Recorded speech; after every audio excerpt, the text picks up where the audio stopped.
안녕하세요. 저는 EN 네트워크의 임리비입니다.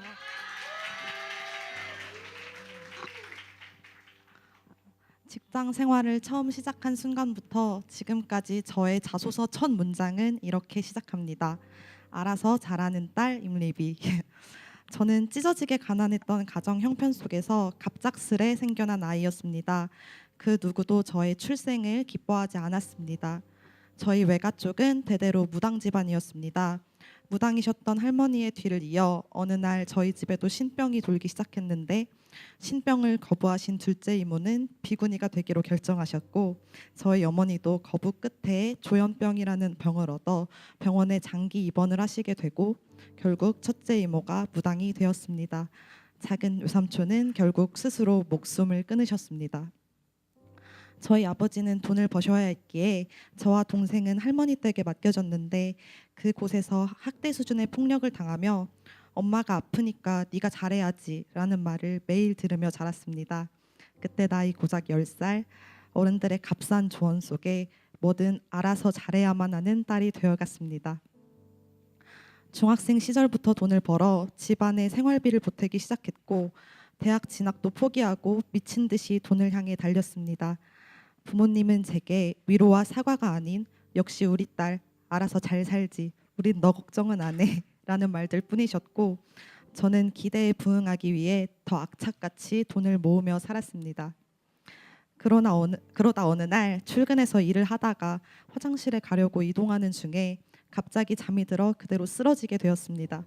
사실 어릴 때부터 자주 있었던 일이라 크게 놀라진 않았지만 더 큰 사고가 날 수도 있겠다 싶어서 병원에 가서 정밀 검사를 받아보니 과수면증과 기면증상이라는 병 진단을 받게 됩니다. 약을 먹지 않고서는 일상생활이 불가한 병이고 약을 먹지 않으면 20시간도 거뜬히 자고 또 상태가 심해지면 걸어가는 중에도 길거리에 쓰러질 수 있다고 했습니다. 저 또한 그로 인해 어린 시절부터 위험했던 순간이 여러 번 있었습니다. 그땐 그게 병 때문인지 모르고 살아왔는데 직접적인 병이 있음을 듣게 되니 너무 억울했습니다. 대체 내가 뭘 그렇게 잘못했지? 뭘 그렇게 잘못했길래 이제 아침에 눈 뜨는 것까지 남들보다 힘들게 살라고 하는 거지? 그렇게 저는 최근까지도 원망 속에서 저의 삶을 부정하며 살아왔습니다. 이런 저의 지난 날들이 엔카운터 내적 치유 시간의 파노라마처럼 보여졌습니다. 너무 괴로웠습니다. 그래서 저는 이렇게 고백했습니다. 주님 진짜 안 보고 싶어요. 안 봐도 괜찮아요. 저는 제 가족들을 너무 사랑해요. 이미 다 용서했고 진짜 다 괜찮아요. 그렇게 주님께 부탁하며 거부했음에도 생생하게 기억을 떠올리시는 주님이 원망스러울 무렵 주님은 제게 이런 말씀을 하셨습니다. 아가, 언제나 너는 내 첫 번째야. 단 한 번도 그렇지 않은 적은 없었어.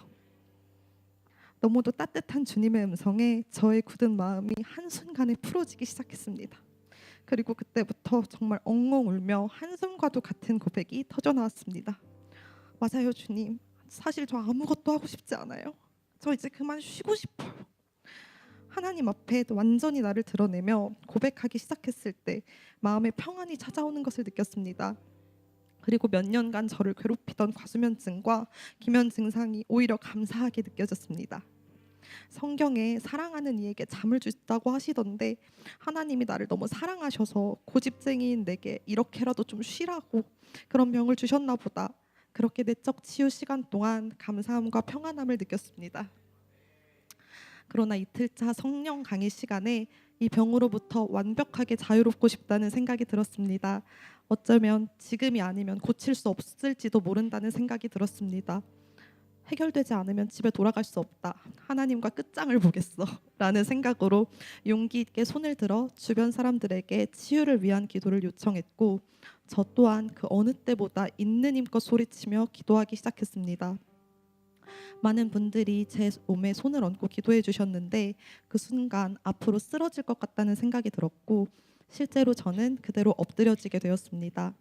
잘 기억은 나지 않지만 너무너무 억울한 감정이 들어서 고래고래 소리를 질렀던 기억이 납니다. 쓰러진 저를 두고 많은 분들이 계속해서 기도해 주셨고 기도가 마무리될 즈음 저는 감정을 추스리고 일어났습니다. 그리고 너무 놀랐습니다. 갑자기 제 정신과 시야가 너무나도 또렷함을 느꼈습니다. 살면서 느껴본 적 없는 또렷한 시야와 정신에 분명 내 몸이 이전과는 뭔가 다르다는 것이 느껴졌습니다. 그리고 그날 밤 네트워크 지체들과의 나눔 시간에 하나님께서 나의 질병을 치유하셨음을 믿음으로 고백했습니다. 결론적으로 엔카운터가 끝난 지 일주일이 된 지금, 그날 이후로 지금까지 저는 단 한 번도 약을 먹지 않았습니다. 이전에는 약을 먹지 않으면 일상생활이 불가할 정도였습니다. 브레인 포그라고 해서 마치 뇌에 안개가 낀 것처럼 멍한 상태로 하루 종일 잠을 자도 잠이 오는 증상이 대표적입니다. 약을 먹으면 일시적으로 각성 효과가 나타나기 때문에 아침에 일어나자마자 2알, 점심 먹고 2알, 많게는 하루에 6알을 끼니마다 챙겨 먹었는데, 사실 그렇게 먹어도 심한 경우에는 걷다가 잠이 와서 쓰러져 코골절을 입기도 했습니다. 그러나 엔카운터 이후 저는 약을 먹지 않고도 보통 사람들처럼 아침에 일어나는 것이 쉽고 선명하고 개운하게 일상생활을 할 수 있게 되었습니다. 처음으로 평범한 아침을 맞이하게 된 것입니다. 치유를 통해 평생을 괴롭히던 질병으로부터 자유케 되었음을 경험했습니다. 할렐루야. 물론 엔카운터 이후로 순간순간 불안하고 걱정되기도 했습니다. 내 의지로 버티는 걸까? 내 착각이 아닐까? 그러다 지난 목요일에 기도실에서 이 영역에 대해 다시 믿음으로 기도하는 중에 하나님께서는 제게 다시 한번 말씀을 통해 이야기하셨습니다. 마가복음 5장 34절, 예수께서 가라사대 따라 내 믿음이 너를 구원하였으니 평안히 가라, 내 병에서 놓여 건강할지어다. 아멘. 기도실에서 그 말씀을 받고 펑펑 눈물을 흘리며 주님께 감사 기도를 올려드렸습니다. 저는 이제 더 이상 두렵거나 불안해하지 않고 주님이 제게 명하신 대로 그저 평안할 것임을 믿습니다. 이번 엔카운터를 통해 주님께서는 저희 가정을 묶고 있는 저주들을 끊어주셨고, 저의 질병을 치유해 주셨고, 저의 믿음 또한 회복시켜 주셨습니다. 앞으로 세워갈 가정 또한 주님 안에 온전케 하실 것을 믿습니다. 나를 사랑하셔서 저의 삶을 회복시키신 하나님께 영광과 감사를 올려드립니다.